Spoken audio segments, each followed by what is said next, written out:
We are back and welcome to episode 7, where as you'll see, we are moving a lot of soil.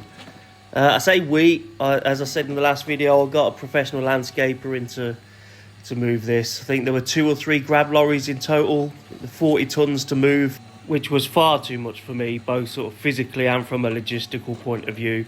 So I got the pros in to do that, and it means that I can get on with prepping the area to get a small retaining wall built, which in turn will mean I can crack on with rebuilding the shed.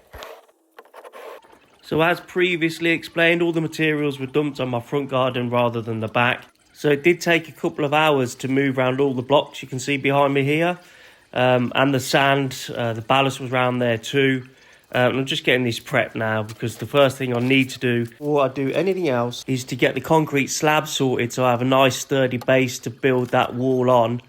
Never done anything like this before, and I think I'll get my dad in to help me when I do actually build the wall, which you will see in the next episode. But for now, you can just see me make a right meal of getting this cement mixer put together. I'm sure there's probably an easier way than this, but this is the way I chose to do it. Ended up working okay, got it where I wanted it to be. But before I start playing with my new toy, I need to get the cable from point A, which is where it used to be in the old shed, over to point B in the new shed. So I need to do a bit of a trench. I'm actually running this cable through some waste pipe just to give it a little bit more protection for when we fill it in.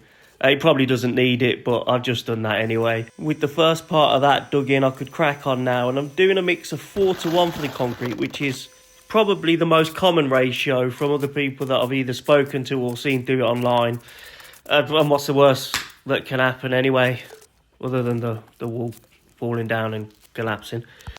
Fingers crossed that doesn't happen, but this bit was actually quite enjoyable. I'm not sure about the smoothing it at the end, and I'm sure the novelty would wear off if I was having to do it day in and day out, which thankfully I don't. So this is where we are now, ready for the wall to be built.